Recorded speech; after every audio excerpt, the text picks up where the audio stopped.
Velkommen ombord i min Polaris Trabant 26 fra 1978.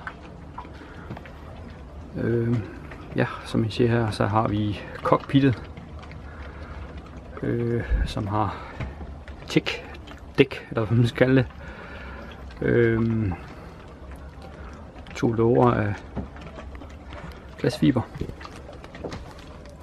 er sådan rimelig dybe, som I ser her. Så der er masser af plads hernede.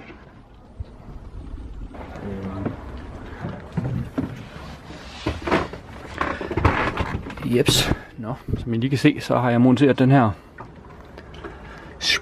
sprayhood, som det hedder. Ja, den er egentlig meget fin, hvor man lige kan kigge lidt ud. Også fint, hvis det regner lidt. Så. Jeps. Her har vi så, hvad skal man sige, lys og radio afdelingen, eller man siger sådan. Ja, det er jo bare en VHF med sådan et lækkert telefonrør. Så det er jo fint. Og den er jo selvfølgelig tilsluttet med en ledning og en antenne oppe i masten. Har sådan en lækker blagpunktradio fra 70'erne eller 80'erne. Sjovt nok så virker den sgu endnu. Om den lige spiller godt, det ved jeg ikke rigtigt. Altså man kan jo sige højttalermæssigt, der er det jo ikke lige... ja, det ligner noget amatøragtigt noget, synes jeg. Men det har egentlig været i, siden jeg købte båden.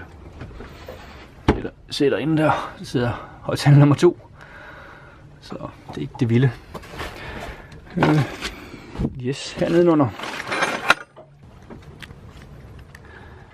under har vi startbatteriet, som jeg lige har mærket lidt af. Og der er lidt slanger til, hvad skal man sige, når jeg, hvad skal man sige, hvad det hedder, vinterklargør motoren, eller hvad det hedder. Så plejer jeg altid lige lukke noget kølevæske igennem, så det ikke frost springer. Jeg plejer altid lige at tage batteriet af, for at den ikke står og aflader. Men jeg synes, når motoren den kører, så lader den sådan rimelig kraftigt. Så er der selvfølgelig også voltmeter her, hvor man kan se, om den lader eller ikke. I skabet her, der har vi lidt nødraketter. Nogle håndtag til mine spil udenfor. Og i skab nummer 2, der har vi lidt søkort. Som I kan se hernede. Dieselfilter, oliefilter, en ekstra rem, impeller. Jeg tror det er meget normalt at have i alle både. Hvis man nu kommer ud og motoren lige pludselig går i kralemut, så har man lidt udstyr. Selve panelet her, det kan foldes ned ved at man lige vipper dem her. Så kan man lukke det ned og så komme til hvad skal man sige, alt elektronikken. Jo, så har vi, hvad skal man kalde det, køkkenafdelingen her. Gasplus med 2 brændere. Skide smart. Her har vi skraldespandsafdelingen med, hvad skal man sige, ja, hvor man kan smide noget skrald i. Her har jeg lidt, hvad skal man sige, vaskebørst og sådan en dejlig lille balje. Har vi køkkenvasken, eller man skal kalde det. Og den fungerer egentlig ved at ja, jeg skal lige have gjort det lidt rent. Den fungerer egentlig ved at man trækker den her ud, og så hvad skal man sige, starten af en pump, og så kommer der vand her. Det er selvfølgelig frisk vand, eller fersk vand, eller hvad det hedder. Jeg har ikke lige haft systemet til at køre, fordi at jeg ikke lige haft brug for det.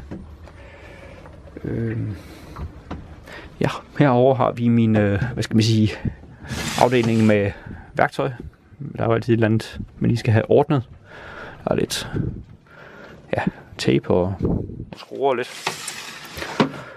Herover har vi regntøj, som jeg egentlig ikke lige helt ved, hvad jeg skal gøre med, fordi det er lidt til den tunge afdeling. Det er nok mere sådan noget offshore, hvor man bare bliver overdænget med vand hele tiden.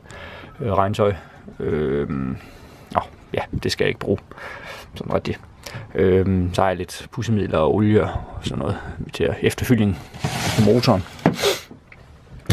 De 2 andre rum her, der har jeg faktisk ingenting i, fordi at der er jo, hvad skal man sige, så godt som ingen plads inde.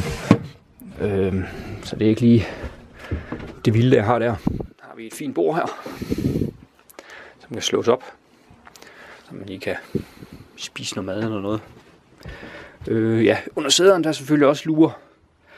Der er, den forrige han har lavet sådan, at man kunne have et forbrugsbatteri. Men det her det har jeg taget ud. Og hvad der ligger dernede, når der spørger, er der nok nogen, der spørger. Ja, der er jo ikke det vilde. En masteprocessing, eller man skal kalde det. Bumprocessing. Og lidt poser og noget. Det er jo lidt vildt. Som man kan se, masten, den er gennemgående, eller hvad det hedder. Den går ned igennem. Nogle gange så kan det godt være lidt svært at, ramme, når man sætter den på. Men stabilitetsmæssigt og så videre, så synes jeg det er fint. Båden er stadigvæk, versionen, hvor det er de gamle glødepærer. Jeg har ikke lige fået den opgraderet til noget LED. Som vi se, så er der jo fint dejligt gulvtæppe på her. Og min sejlpinde er herinde stadigvæk. Så har vi længere fremme her. Har vi et lille toilet. Skraldespand ovenpå. Og det er sådan et, ifølge hvad jeg kan se, så er det sådan et biltema toilet.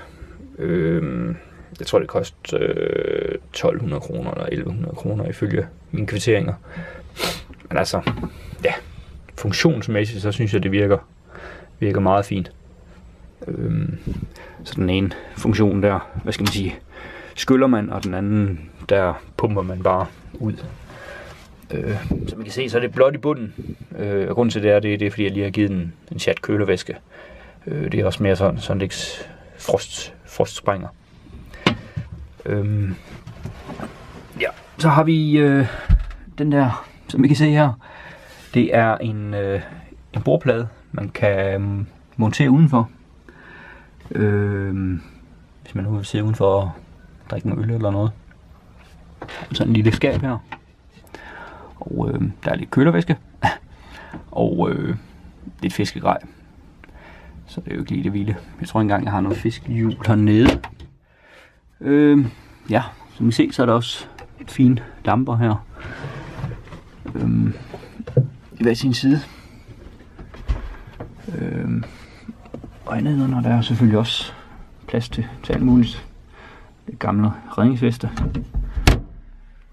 Eller flydeveste er det vel.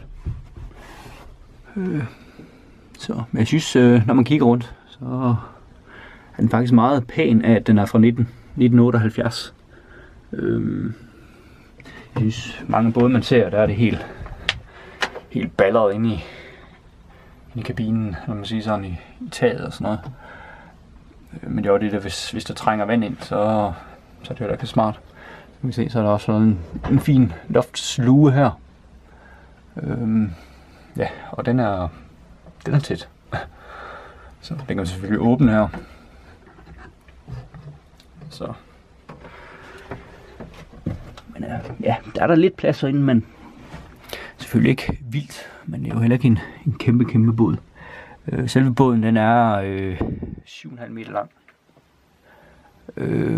Og 2,5 meter bred. Har vi den der mærkelige sølvboks. I starten der undrede mig lidt over hvad det var for noget, men så har jeg engang haft en pillet af. Fundet ud af, at det er der, at lokken, som den nu hedder fartmåleren, den sidder under. Det vil sige, at man kan pille den ud, mens den er i vandet, faktisk. Og jeg tror, grunden til, at man kan det er fordi, at det sidder sådan en lille bitte hjul, der kører rundt. Og der kan nok godt sætte sig lidt skidt i. Jeg har i hvert fald en gang prøvet, hvor det satte sig fast. Nej, det havde ikke sat sig fast. Det var selve skovhjulet, der var gået kralemut. Eller i stykker. Det fik jeg skiftet. Og utroligt nok, så kan man stadigvæk få reservedele til den. Det er jeg faktisk lidt overrasket over. Ingen problemer. Har vi kontakt til landstrøm. Jeg der er 3 kontakter i båden her. Der er lige en brandslukker, eller ildslukker. Og ja, det er vel garderobe, hvor der lige ligger en oliesuger ting i lige i øjeblikket. Så. Jeps. Her har vi nogle, hvad skal man sige, skuffer. Der er sådan en dibbelut her, hvor der ligger lidt ingenting indenunder. Har vi en lidt større skuffe, hvor der er fyldt op med klude. Faktisk udmærket. En lille skuff. Har vi, hvad skal man sige, indgang til motoren. Volvo Penta. 7,5 hestes. Ja, den kører sgu fint. Utroligt, at de kan lave noget, der, hvad skal man sige, er så gammelt og kører så godt. Det er jeg imponeret over. Jeg kan lige lave en anden video engang med opstart af motoren og sådan lidt mere detaljeret visning af den. Så. Ja, hernede under har vi, hvad skal man kalde det, køleskabet. Det er en boks, der er, hvad skal man sige, isoleret med et eller andet halløjsa, sådan den kan holde, hvad skal man sige, temperaturen nede, og så kan man sige, så får den køling fra vandet af. Det er faktisk meget smart. Jeg synes, min sodavand og så videre, jeg har med, de er faktisk meget kolde. De er selvfølgelig ikke køleskabs 5 grader varm kold, men de er sådan fin kold. Altså, det er ingen problemer. Ingen problemer.